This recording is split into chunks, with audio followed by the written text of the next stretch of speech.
હવે વક્રી ભવનાંક, પ્રકાશીય ઘટ્ટ માધ્યમ અને પ્રકાશીય પાતળું માધ્યમ જરા ફરી ચર્ચા કરી લઈએ. જે માધ્યમનો વક્રી ભવનાંક વધારે હોય એ માધ્યમ પ્રકાશીય ઘટ્ટ માધ્યમ, અને જે માધ્યમનો વક્રી ભવનાંક ઓછો હોય એ પ્રકાશીય પાતળું માધ્યમ. અથવા બીજા શબ્દોમાં કહીએ તો પ્રકાશીય પાતળા માધ્યમનો વક્રી ભવનાંક ઓછો હોય અને પ્રકાશીય ઘટ્ટ માધ્યમનો વક્રી ભવનાંક વધારે હોય. આ કેસની ચર્ચા કરીએ તો અત્યારે પ્રકાશનું કિરણ પાતળા માધ્યમમાંથી ઘટ્ટ માધ્યમમાં પ્રવેશે છે. પ્રકાશીય પાતળું માધ્યમ છે જેનો વક્રી ભવનાંક η1 છે. પ્રકાશીય ઘટ્ટ માધ્યમ છે જેનો વક્રી ભવનાંક η2 છે. પાતળા માધ્યમનો વક્રી ભવનાંક ઓછો હોય, ઘટ્ટ માધ્યમનો વક્રી ભવનાંક વધારે હોય, એટલે η1 નું મૂલ્ય η2 ની કમ્પેરિઝનમાં ઓછું થાય. તો η1 લેસ ધેન η2.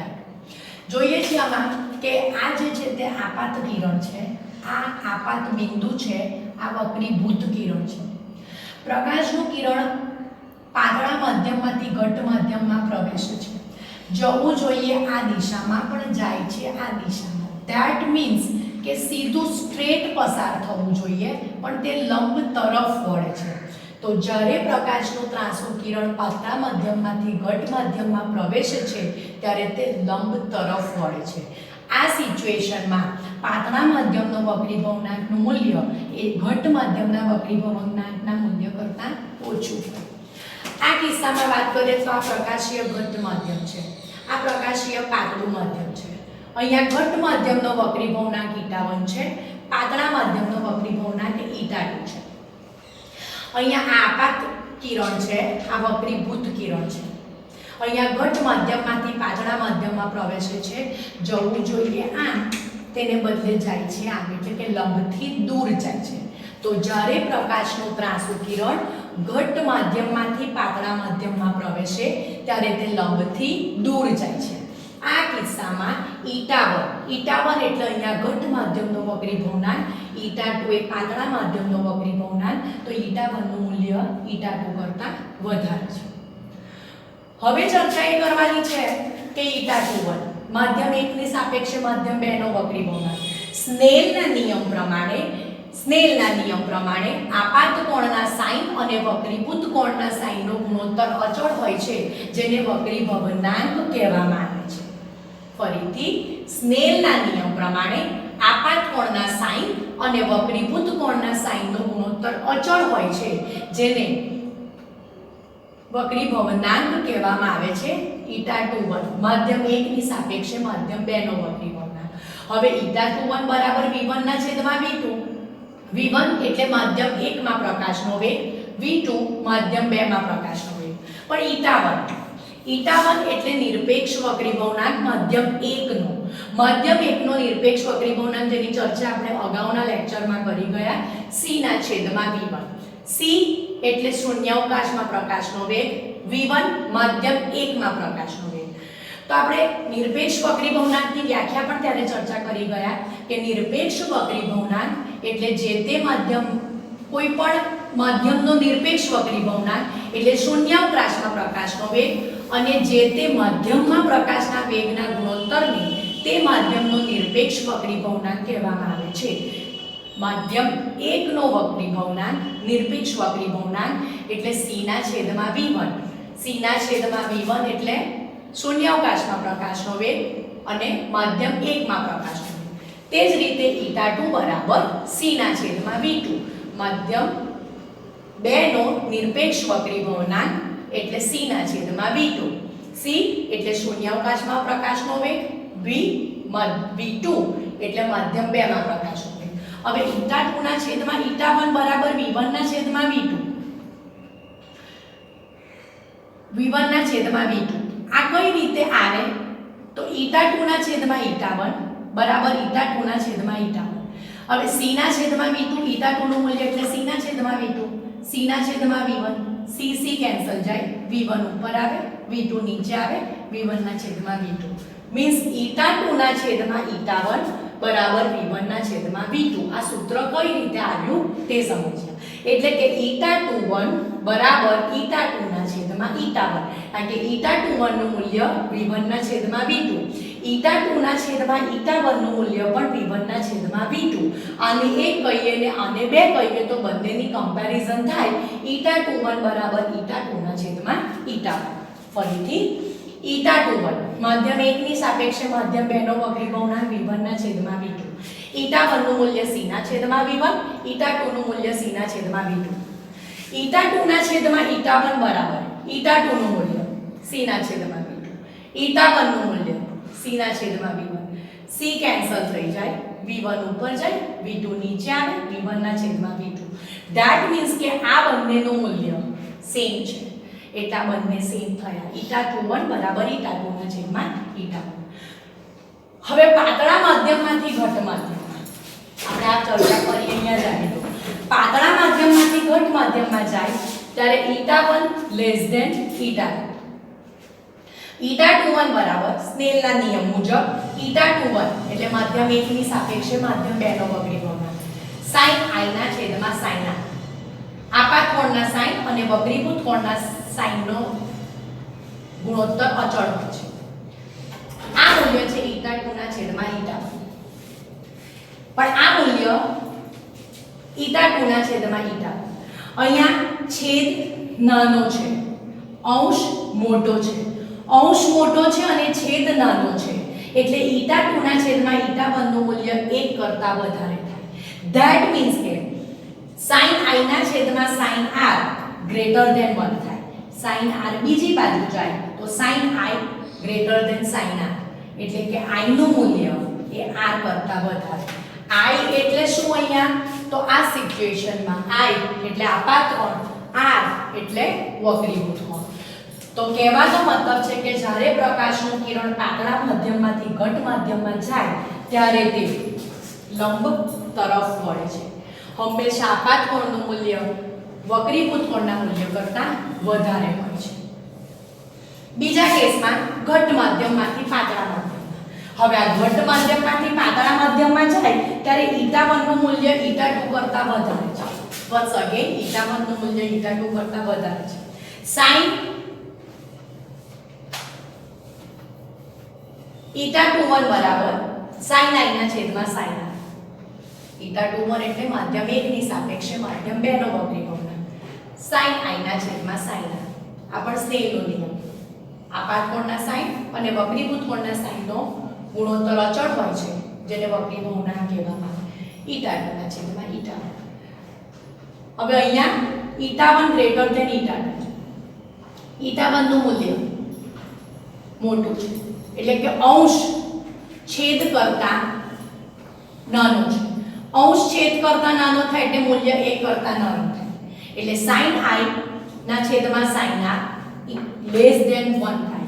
sin r સામેની સાઈડ પર જાય એટલે sin i less than sin r એટલે કે i less than r.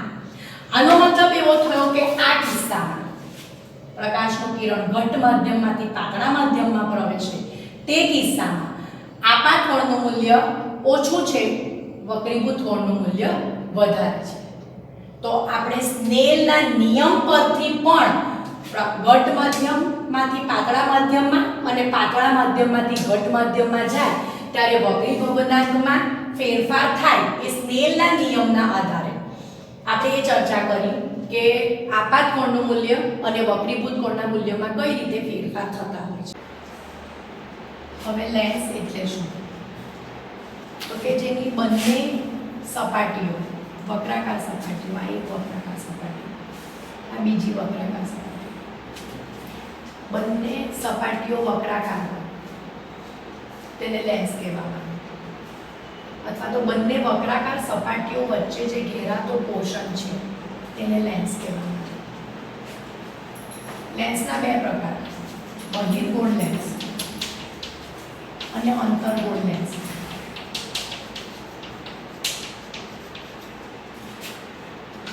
બહિર્ગોળ lens એટલે જેની વક્રાકાર બહારની સપાટી વક્રાકાર હોય, બહારની સપાટી વક્રાકાર છે તો બંને બહારની સપાટી વક્રાકાર હોય એને આમ ડબલ બહિર્ગોળ લેન્સ કહેવાય.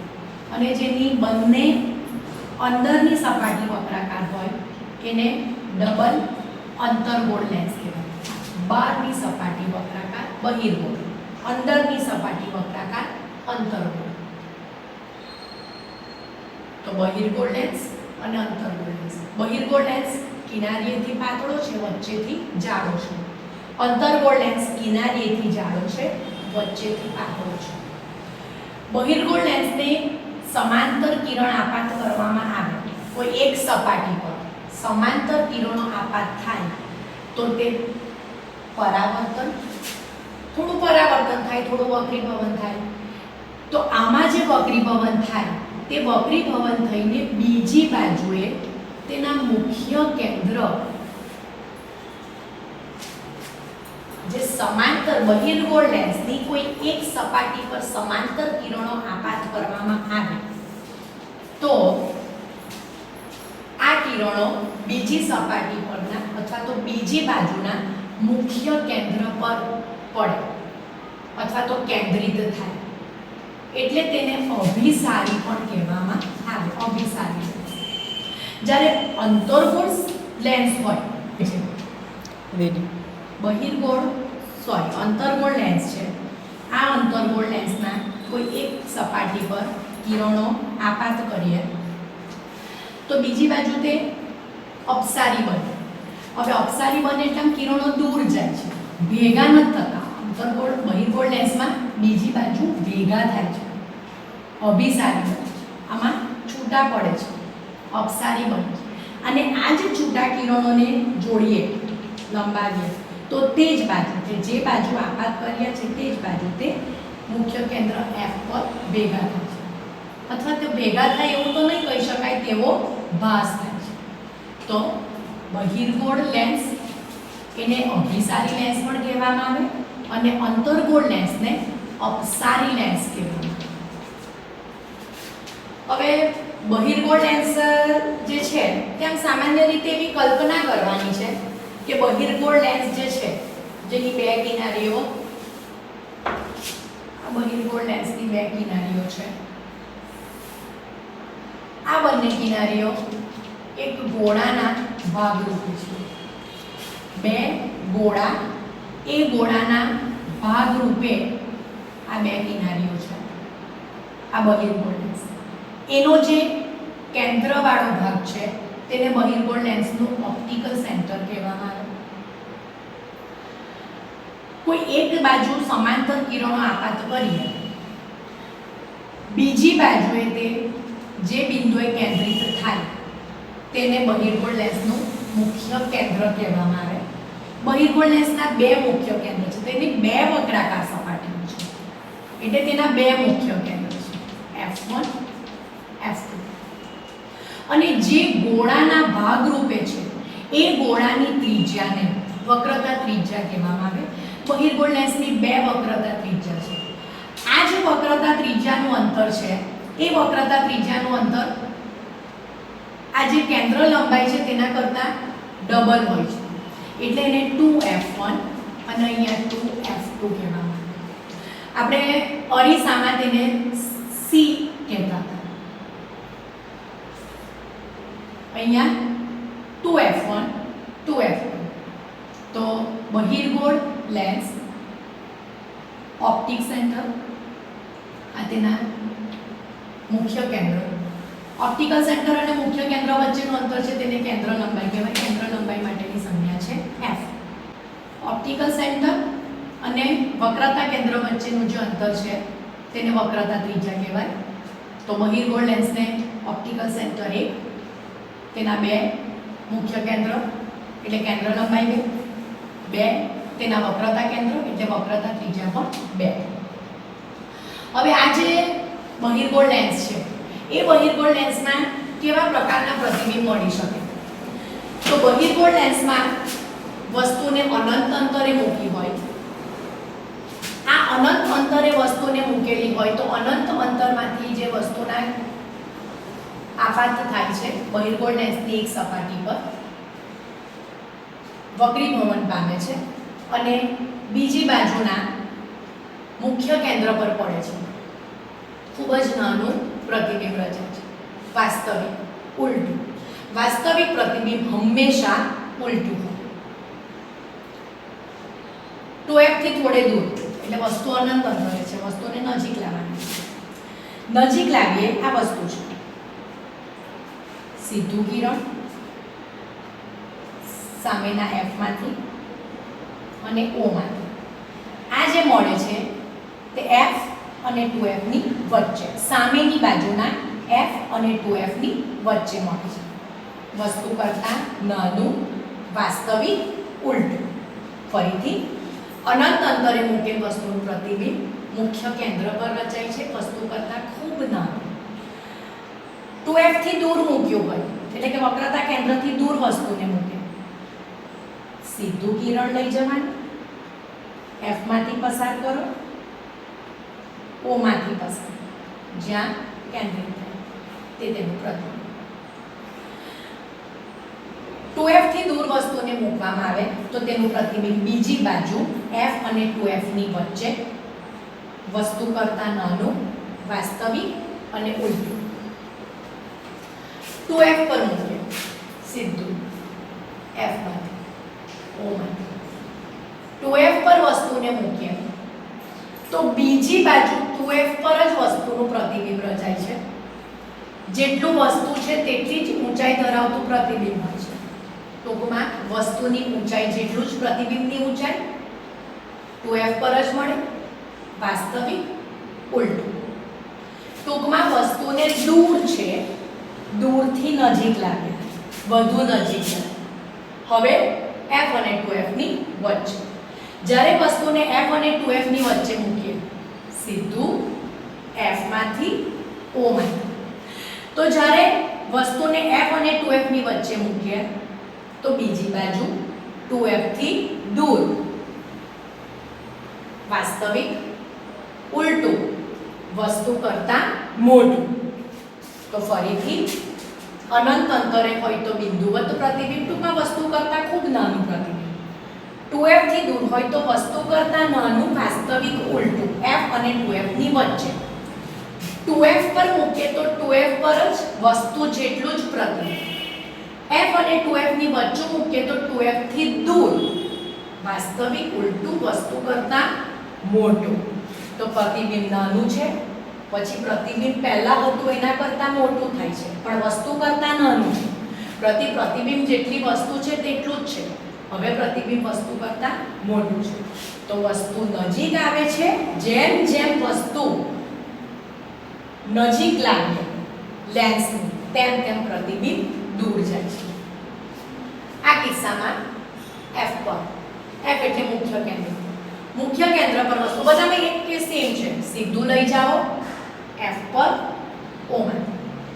તો મુખ્ય કેન્દ્ર f પર મૂકીએ તો પ્રતિબિંબ અનંત અંતરે મળે છે. અનંત અંતરે વસ્તુનું મૂકીએ તો f પર મળે, f પર મૂકીએ તો અનંત અંતરે પ્રતિબિંબ મળે. આ બધા કિસ્સામાં પ્રતિબિંબ વાસ્તવિક અને ઉલટું. હવે f અને o ની વચ્ચે, f અને o ની વચ્ચે મૂકીએ સામેના f માંથી અને o માંથી. તો આ બાજુ તો અપસારી બને છે. આ અપસારી કિરણોને જે બાજુ વસ્તુ છે તે જ બાજુ લંબાવીએ તો વસ્તુનું ખૂબ મોટું પ્રતિબિંબ, ખૂબ વિવર્ધિત પ્રતિબિંબ મળે છે. વસ્તુ કરતાં ઘણું મોટું છે એટલે એને વિવર્ધિત પ્રતિબિંબ કહેવાય. આ પ્રતિબિંબ આભાસી છે, ચત્તુ છે અને વસ્તુ કરતાં ખૂબ મોટું છે. તો આ બહિર્ગોળ લેન્સમાં જ્યારે વસ્તુને મુખ્ય કેન્દ્ર અને ઓપ્ટિકલ સેન્ટર વચ્ચે મૂકવામાં આવે છે ત્યારે વસ્તુનું આભાસી, ચત્તુ અને ખૂબ મોટું પ્રતિબિંબ મળે છે. આને સાદું સૂક્ષ્મદર્શક યંત્ર પણ કહી શકાય.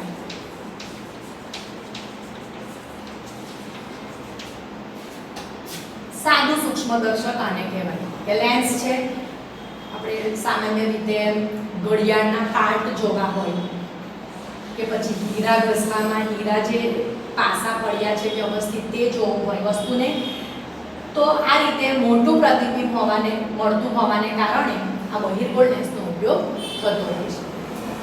તો જેમ લેન્સ અરીસા હતા, અરીસાના કિસ્સામાં 6 પ્રતિબિંબ છે, તેમાં બહિર્ગોળ લેન્સના કિસ્સામાં આ પ્રકારના 6 પ્રતિબિંબ રચાય છે. હવે અંતર્ગોળ લેન્સ. અંતર્ગોળ લેન્સમાં ઓપ્ટિકલ સેન્ટરો.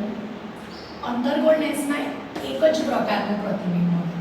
વસ્તુને ગમે ત્યાં મૂકો, અહીંયા વસ્તુ મૂકેલી છે, સીધું જે બાજુ વસ્તુ છે તે જ બાજુના F માંથી અને O માંથી તો પ્રતિબિંબ મળે. આભાસી, ચત્તુ, વસ્તુ કરતાં નાનું. તો અંતર્ગોળ લેન્સમાં એક જ પ્રકારનું પ્રતિબિંબ મળે, આભાસી, ચત્તુ, વસ્તુ કરતાં નાનું.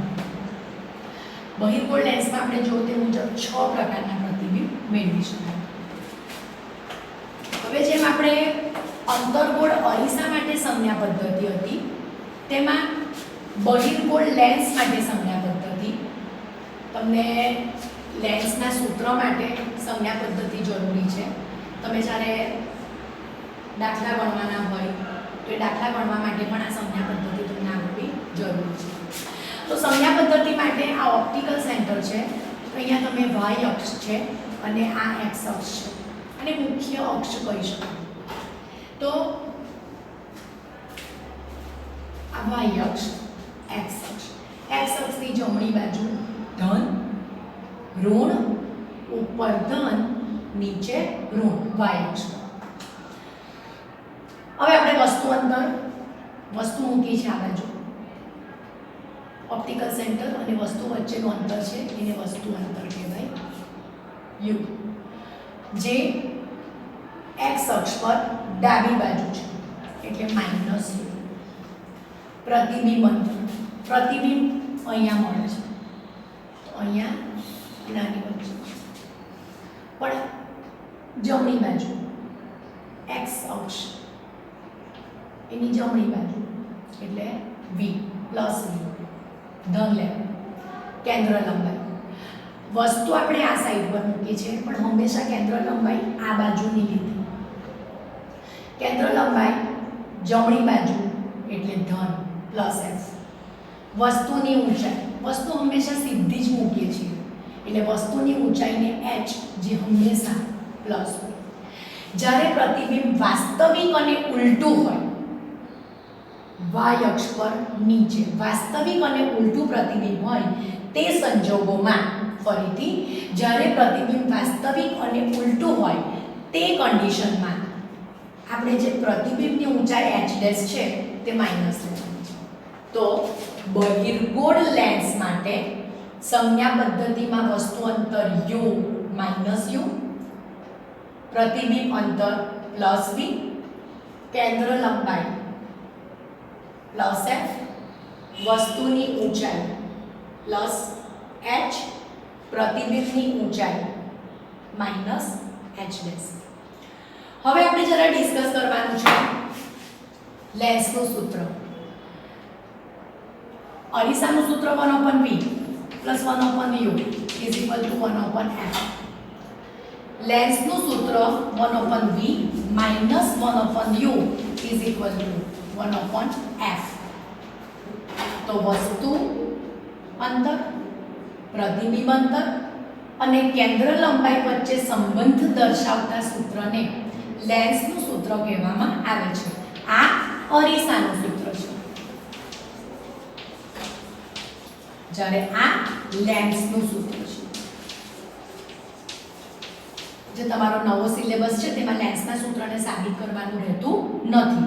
તો લેન્સનું સૂત્ર 1/v minus 1/u is equal to 1/f. આ લેન્સનું સૂત્ર છે. હવે આપણે લેન્સની મોટવણીની ચર્ચા કરીશું. તો લેન્સની મોટવણી m બરાબર પ્રતિબિંબની ઊંચાઈના છેદમાં વસ્તુની ઊંચાઈ, m બરાબર પ્રતિબિંબની ઊંચાઈ h' વસ્તુની ઊંચાઈ h. ત્રિકોણ ABO અને ત્રિકોણ A'B'O, ABO અને A'-B''O આ બે ત્રિકોણો સમરૂપ છે. ABO અને a ડેશ b ડેશ એટલે ab ના છેદમાં a ડેશ b ડેશ બરાબર ob ના છેદમાં ob ડેશ ab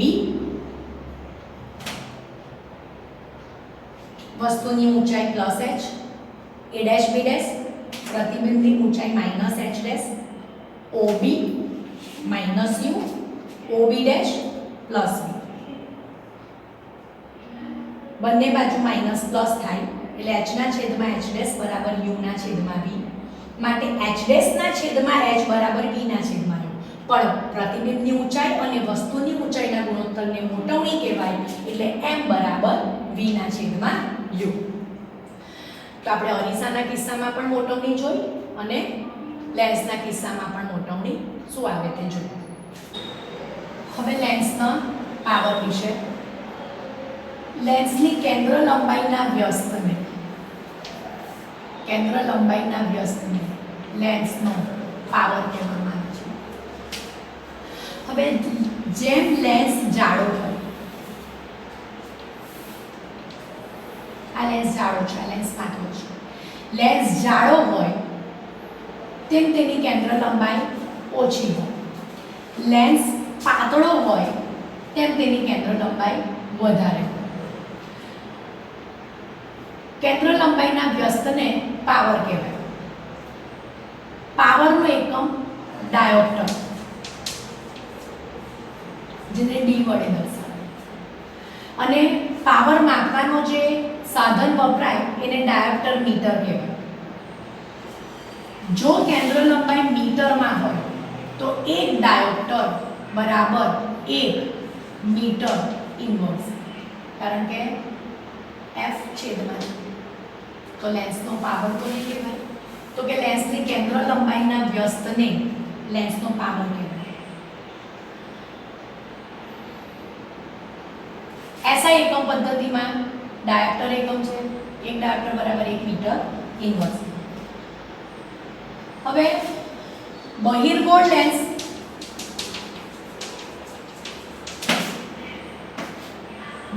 લેન્સની કેન્દ્ર લંબાઈ ધન છે એટલે તેનો પાવર ધન આવે, અને અંતર્ગોળ લેન્સની કેન્દ્ર લંબાઈ ઋણ છે એટલે એનો પાવર ઋણ આવે. તો બહિર્ગોળ લેન્સની કેન્દ્ર લંબાઈ ધન હોવાને કારણે બહિર્ગોળ લેન્સનો પાવર ધન આવે. અંતર્ગોળ લેન્સની કેન્દ્ર લંબાઈ ઋણ હોવાને કારણે અંતર્ગોળ લેન્સનો પાવર ઋણ આવે. આપણો જે ઓપ્ટિશિયન એટલે કે આંખના ડોક્ટર પાસે જઈએ અને જે આપણા નંબર ચેક કરે છે એ લેન્સનો પાવર જ દર્શાવે છે. પ્લસ નંબર છે, માઇનસ નંબર છે, તો એ લેન્સનો પાવર સૂચવે છે. તો કેન્દ્ર લંબાઈના વ્યસ્તને લેન્સનો પાવર કહેવામાં આવે. એના માટેની સંજ્ઞા d છે, ડાયોપ્ટર. એ માપવા માટેનું સાધન છે તેને ડાયોપ્ટર મીટર કહેવાય. 1 d બરાબર એટલે 1 ડાયોપ્ટર બરાબર 1 મીટર ઇન્વર્સ, કારણ કે કેન્દ્ર લંબાઈને આપણે મીટરમાં લઈએ, કેન્દ્ર લંબાઈ છેદમાં છે એટલે ઇન્વર્સ.